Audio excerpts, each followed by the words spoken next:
Hi everyone! Welcome to Sulit Tech Reviews. Sunod-sunod na guys ang mga lumalabas na Bluetooth earphones at mga TWS. At sa sobrang dami nila, ang hirap na talagang mamili. At ngayon, sasali pa ang Oppo sa competition. At ito, ang Oppo Enco Free.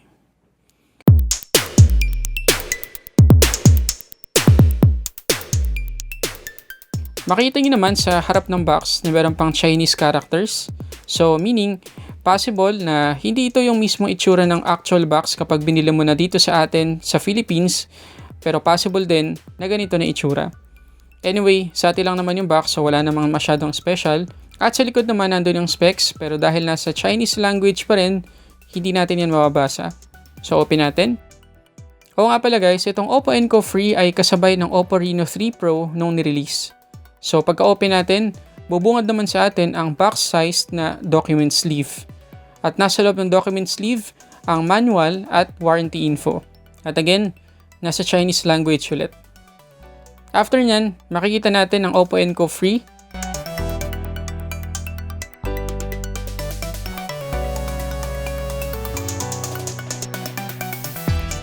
Itabi muna natin.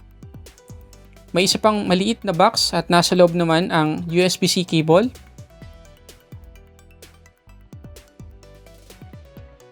Tapos sa pinakailalim naman, makikita natin yung set ng extra ear tips na small at large size. So yung medium ay nakasuot na sa earbuds natin by default. So tanggalin natin yung plastic ng Oppo Enco Free.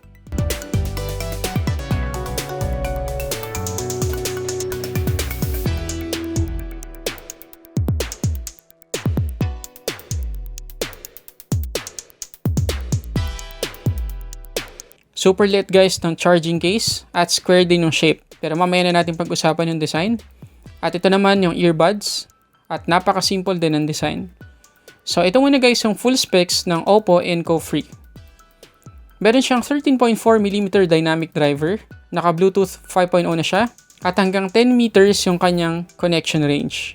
Sa battery, bawat earbuds ay merong 31mAh na battery, at yung charging case ay 410mAh naman. At yung earbuds naman ay tatagal ng 5 hours of playback time at 25 hours playback time naman ang katumbas ng charging case. At meron ding IPX rating ang Oppo Enco Free, so meaning sweat and splash resistant siya.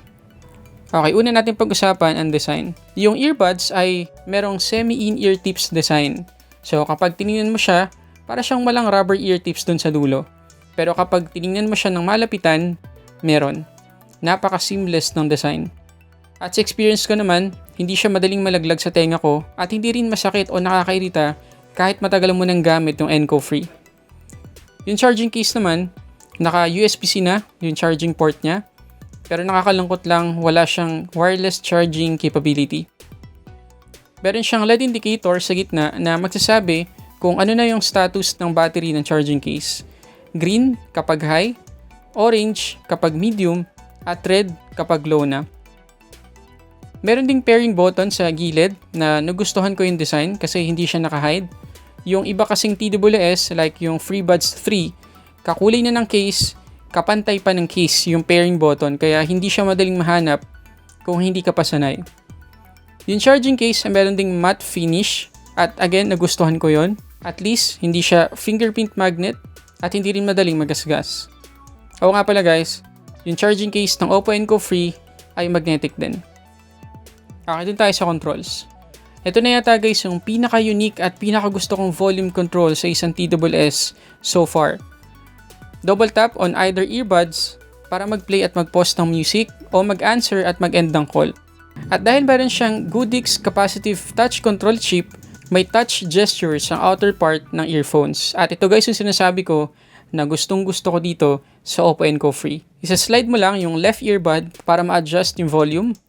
Isa-slide mo lang yung right earbud para ma-change yung track. At kagaya na makikita nyo guys, sobrang responsive ng touch.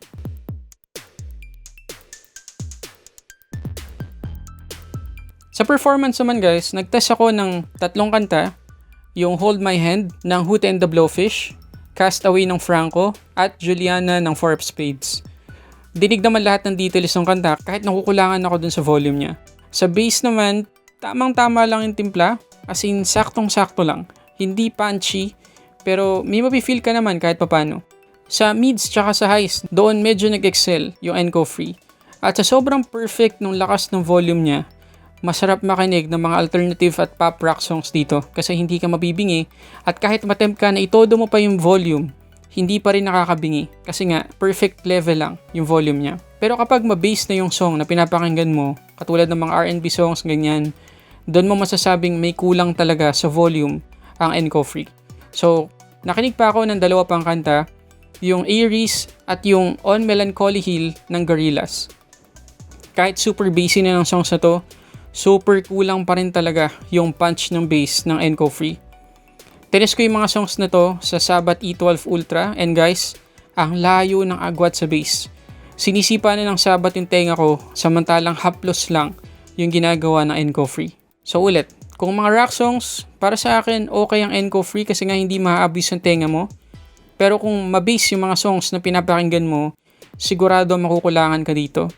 At kung naiirita ka sa super lakas na volume ng mga TWS, perfect ang Enco Free para sa'yo. Sa latency naman o sa delay, dito ulit nag-excel ang Oppo Enco Free. Sa media consumption, like watching videos o movies, walang obvious delay akong napansin. Napaka-flawless. Sa gaming naman, same din. Walang super obvious na delay. So sa media consumption at sa gaming, magandang gamitin ang Enco Free dahil hindi ka madidisturb sa latency niya. Okay, pakinggan naman natin ngayon guys ang microphone quality ng Oppo Enco Free. Okay, so itong naririnig nyo guys na galing na sa microphone ng Oppo Enco Free. At kung kaya napapansin nyo, malinaw naman yung sound ng microphone niya. Angat na angat naman ng boses ko. Pero ibang usapan lang kapag meron ng background noises. So, magdagdag tayo ngayon ng ingay sa paligid.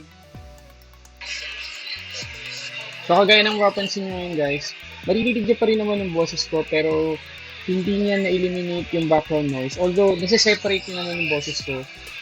Pero yun nga, malapit na doon sa pagiging flat yung boses ko. Parang pantay na halos sila ng background noise at saka yung boses na o yung sound na lumalabas dito sa microphone ng Enco Free. Pero for the most part, siguradong maririnig ka ng kausap mo sa kabilang linya.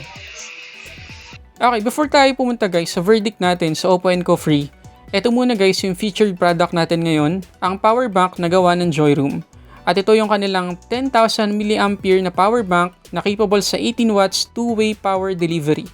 At mabibili natin to sa Digital Walker guys for only 1,490 pesos ngayon. Kasi naka-promo sila ngayon at yung price niya before ay 1,990 pesos. At kagaya na makikita nyo, meron siyang stitch effect sa gitna. Pero yung stitch na yan ay LED indicator kung ilan na lang ang natitira na charge sa power bank. So, pwede nyo i-visit guys yung Digital Walker sa kanilang Facebook page for more info. Okay, so pag-usapan natin guys yung verdict natin sa Oppo Enco Free. So, magkano ba guys yung Oppo Enco Free? Meron siyang price na 5,499 pesos as of making this video. Sulit ba yan? Ang sagot ay depende sa'yo. Kung gusto mo ng TWS na merong stable connection, mababang latency, maganda yung gesture controls, hindi excellent pero good na rin yung mic quality at good din yung battery life, pwede mong i-consider ang Oppo Enco Free. Pero, kung pihikan ka sa sound quality like kung audiophile ka, I don't think goodbye sa'yo ang Oppo Enco Free. So again, sulit ba siya for its price? Depende sa'yo. So yun muna guys, sana nakatulong tong video na to. Kung nagustuhan nyo, please hit the like button below, mag-subscribe ka na rin at i-click mo yung notification bell dahil marami pa tayong paparating na videos. At ulitin ko lang, meron na tayong official group sa Facebook at yun yung Usapang Tech by Sulit Tech Reviews. Pwede nyo i-search yun sa Facebook or pwede mong i-click yung link dyan sa description sa baba. At huwag nyo din kalimutang mag-subscribe guys sa Gadget Gang, si Sir Richmond ng Gadget Sidekick at ng Xiaomi Reviews at si Sir Janus ng Pinoy Tech Dad. So yun muna guys, maraming salamat sa panonood. Para sa samat-saring unboxing reviews, this is Sulit Tech Reviews.